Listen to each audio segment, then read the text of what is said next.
Sa Bicol Region, isolated pa rin ang ilang barangay dahil sa mga landslide. Ang ilang residente sa bangin dumadaan para sa kanilang mga pangangailangan.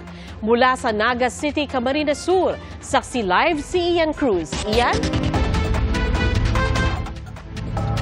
Sandra, may mga lugar pa rin nga dito sa Camarines Sur ang isolated. Yung iba ay meron pa rin mataas na baha, habang yung iba naman ay dahil sa epekto ng landslide.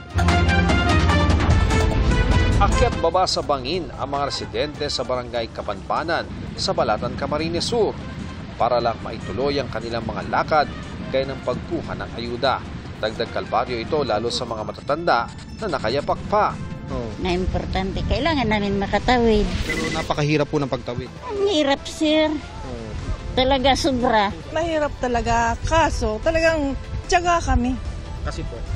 Kasi kailangan. Kaya sana raw, hindi na makaapekto sa kanila ang super bagyong Leon. Naku, huwag naman ang tumuloy, God. Nanghihirap ng transpo. Ang mahal ng bilihin lalo. Naputol na ang daan sa bahaging ito ng barangay kasunod ng landslide dahil sa walang humpay na pag-ulan. Sa gilid ng nawasak na daan, dating nakatirik ang bahay ni na Aling Princess. Bakit sa manugang ko, lumikas ako tayo dito at baka mga bata nga po yung mga ano. Kahit wala po kami nadalang mga isang gamit man lang. Inilikas po namin mag-asawa yung mga bata. Hiningi po sana ako ng tulong kung paano kami makapagsimula. Salat na sa pangailangan ang mga residente. Zipline yung sinasandigan ngayon ng mga residente para itong mga essential goods gaya ng harina, bigas at iba pang produkto ay maihatid nila patungo doon sa kabilang panig. Makikita po natin talagang napakabigat ng sitwasyon dito kung idadaan pa dito sa area na ito ay talagang mahihirapan na magtawid ng produkto. Chopper lang daw ng mga sundalo ang nakapaghatid ng relief goods nitong Lunes. Hirap pa rin mapasok ang bayan dahil sa mga sirang kalsada at mga nakahambalang na gumuhong lupa. Sinisikap ng DPWH na maklirang kalsada at makagawa ng pansamantalang madaraanan. Sa pagdaan ng Bagyong Christine, 10 landslides ang naitala sa buong Balatan. 3 naitalang patay habang 3 pa ang sugatan.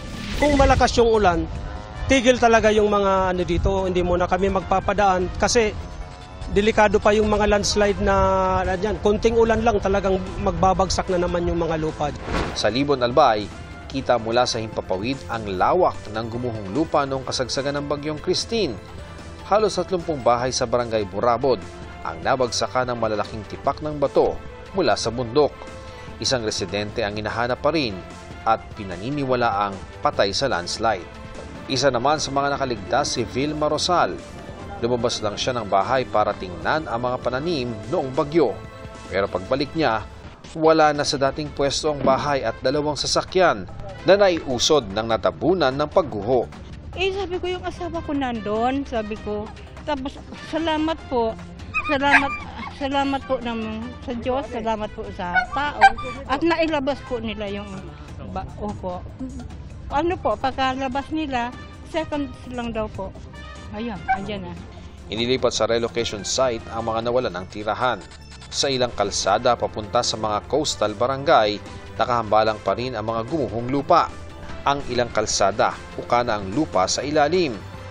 Ang mga lumuluwas papuntang Manila o nagbibitbit ng supply pabalik ng Barangay Pantao, napipilitang maghabal-habal. Pero kapag di na kaya ng motor, napipilitan na silang maglakad sa putikan. Humupa na naman ang baha sa palengke ng barangay. Ang iniwan nitong putik, sinimulan ng linisin ng mga residente.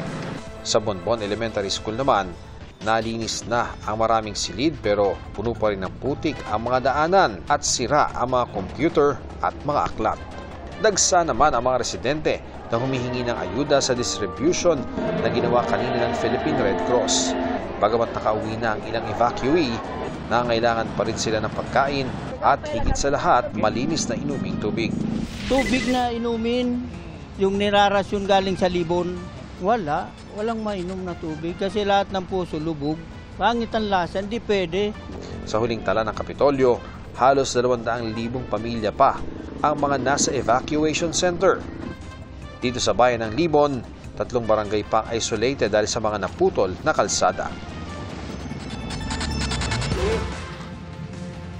Sandra, marami pa rin barangay doon sa low-lying areas nitong Kamsur ang lubog pa rin sa baha. Kaya naman marami nga ang umaasa na hindi na magdudulot ng maraming ulan ng super bagyong Leon para nga agad silang makabangon sa epekto ng nagdaang bagyong Christine. Live mula rito sa Naga City para sa GMA Integrated News, ako si Ian Cruz, ang inyong saksi.